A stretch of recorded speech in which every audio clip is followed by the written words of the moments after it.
on the TV and said that they had confidential material sent to their private email. How come nobody is talking about it? And I'm not for Hillary, but fair is fair.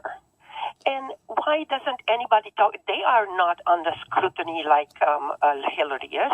How come not? Well, that's probably because she's running for the highest office in the land. That's the main reason. Probably the only reason. The only reason. Absolutely. Now, there's a lot of wrongdoing out there, and when you're running for office, even in congressional races, in every state, even in state elections, that's where the dirt comes out and is used against people. Like I said, John Edwards would have been a great candidate for the Democratic Party, but Wall Street feared him and took him out for having an affair. Okay, now, and let me ask you this controversy over her emails. It's not going to go anywhere. What did she do wrong? Well, what she did wrong is she created a private server to put all of her State Department emails and traffic, every communication was on a private server that could have been hacked. It wasn't, as far as I know, but at the same time, she was handling top secret, security cleared documents about foreign countries, the wars, Libya, and she was sharing them with people that were not authorized. And, that is something that, is amazing that she set it up. But you know what? I think we're missing something about Hillary and Trump. I think Donald Trump is running for just about the same reason Bruce Jenner did what he did. I think when he lost his TV show and he no longer wants to build high-rises and casinos. You think he's bored? I think he's a narcissist and he cannot stand not being in the public eye. Well, this has done it, and he's getting it. Exactly. I think he's acting no differently than Bruce Jenner. And I told Carl one time on his show that if Craig Hewitt ever doesn't become popular and I need more attention, if I need people to pay attention to me, I'm going to come out publicly and tell everybody that I'm a black woman and my name is Tulip. Tulip Hewitt. Tulip Hewitt. I like that. Yeah. It's got a little ring to it. Well, what if in midstream he decides he's bored again? Well, with this, I think the man is a narcissist, and if you don't really understand what that means, I think Hillary is also a narcissist. And those types of people, they are some of the most dangerous people because first of all, they're very sensitive to criticism. Oh, huge. I mean, he's threatened to sue reporters who chastise him. Yeah, he cannot tolerate criticism. And he is no statesman. When he says, I'm a deal maker, well, I got news for it. You're going to start wondering, when you see Donald Trump in action, if he were to become president, I'm just going to say it, okay? You're going to look back on George Bush Sr. and go, my God, I miss what him. a statesman he was. Yeah. No, you're right. You are. I remember when we were into Barack Obama's second term, early into it, there was a billboard put up with George Bush's face, and it says, miss me yet? Well, that was another... Now, I never would have thought anybody, after the Bush 8-year run... Exactly what they were doing. And I don't believe Donald Trump can change that. I don't believe any single man... No, they can't. They can spout it, they can talk about it, but they can't change it. They can't stop it, they can't turn it around. You can't force the Congress to come under your executive decree. That's a violation of the law. The Supreme Court's going to get in the way. But the other thing is, think about it. We are on the brink of World War III with Russia in the Middle East. The Ukraine is collapsing. Obama just sent troops to Cameroon and built another drone base in Cameroon. If you look at the map, you'll understand why. So he could project military force north, south, east, and west into every country in the region. And the American people have no idea this is going on. The 82nd Airborne is going back to Iraq right under your nose. Have you heard that? Yes, I did. Well, Absolutely. We've got a problem. Yeah. How do you feel about the fact that none of these candidates has any military experience? Yeah, Donald Trump's a draft dodger. So, but so is George Bush Jr. Is that going to stick?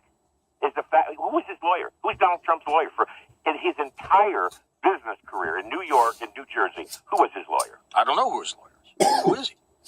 I'm gonna wait to see if one of your callers knows. All right. Let's go to Michael in Long Island, New York. Michael, welcome to the program. Go ahead. Vladimir Putin, is it possible he's preparing him to become the first leader of the corporate world order? No, there's no single leader. That's the beauty of the corporate regime that I've described. It's a regime. The word regime isn't just a political term. It's a descriptive term. Like if 40 women get together as a sewing circle, you could call that a sewing regime. This regime is already global, and the key to its survival is the fact that there is no single leader calling the shots. It's like a boardroom, and they've dispersed their power throughout the entire globe. You take out the IMF, the World Bank steps in. You can't touch UNICEF, you can't touch the UN. Nothing can be taken down by the people themselves. The people are the losers of this, and our government and our corporations are the ones behind it. There's no question. This is not just a Western regime. This is an American corporate-led regime.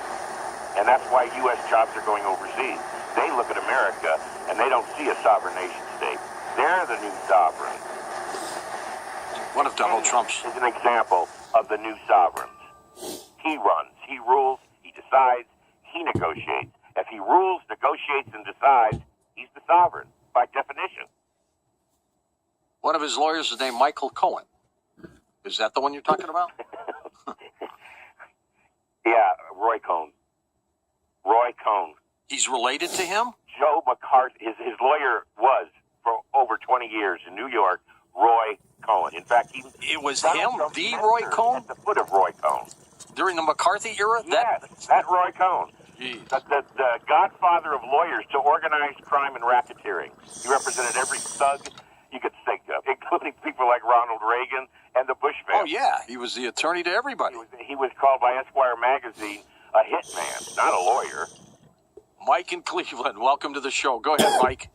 Hey, good morning, George. Good morning, Craig. You're my favorite guest on the show. We do get great. Technologically, it's about 95. Indirectly with SAC since, before that. But I think they're concerned about Korea because they can't control them. And China says, well, we got them under our belt. Don't worry about it. But I think they might pull something like pull an EMP on the United States. Blame Korea, gets us into war. Now, you hit the nail on the head when you did say that Karl Rove made a mistake, but I don't think so.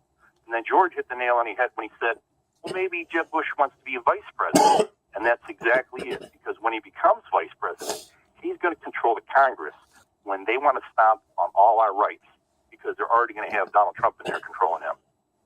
It's a long theory, but I just want to hear your response on it, and I'll take my answer off the air. Well, actually, I'm the one that You said. brought up Jeb Bush being the vice president because they've done it before, and I don't think the Bush family are happy at all the way this turned out, because Karl Rove did screw up. I can't believe he let Jeb Bush out of the bottle so soon to face those four small state primaries where he would be the most vulnerable. Plus, he's the most vulnerable when there's a dozen people in the race. When there's only three people in the race, or two, it favors Hillary Clinton because there's only two. But it doesn't favor somebody like Jeb Bush if there's 8 or 10 people in the race. If you'd have held him back until Tuesday, Super Tuesday, it could be a whole different ballgame. That's a pretty interesting possibility, an idea there, Craig, for sure. Let's look at some of the VP picks and see if there was an adversarial relationship. Kennedy hated Johnson. Absolutely. Yet who told Kennedy? Maybe his dad did. Maybe his dad did, but he needed Texas to win. He was up against Nixon. This whole ball game is different. Reagan did not need George Bush, but people don't understand. We were still in a Cold War. We were just beginning the drug war. And CIA Director George Bush and lifelong CIA operative George Bush Sr. and Brown Brothers Harriman were far, far and above the most important oligarch corporate leaders in America at the time. But the American people didn't know it. They didn't know that at all. At all. I'm sure they did not know that the Bush's grandfather, Prescott, was involved with financing Hitler. That's correct. He was indicted by the Treasury Department. Read the book Trading with the Enemy by Hyman.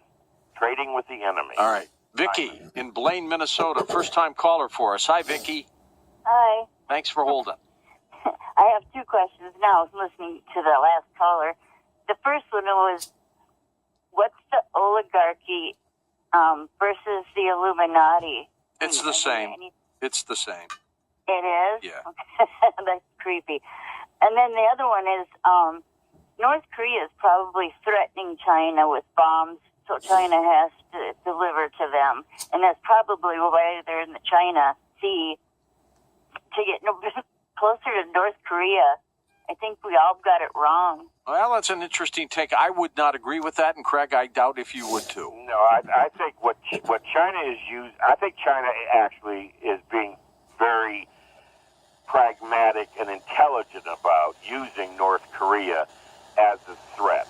You know, that China doesn't want to threaten Japan. They don't want to threaten directly the American power that's being created in the China Sea area and over the islands in the region. So they allow, let's put it that way, they allow Korea to do the dirty work and then tell us, you know, don't worry about it. We've got control of it. But the fact is, you never have control of a crazy dictator who's born and bred to hate his own people, South Korea. Yeah. You can't control a man like that. But would they ever be able to get past our ability, the global surveillance system of the NSA? We're not really a threat. We're not getting threatened by North Korea. I think Japan might be, but not us. I don't think any country in the world can test America on our own soil. But our military has never been weaker. Yet, we're expanding wars throughout North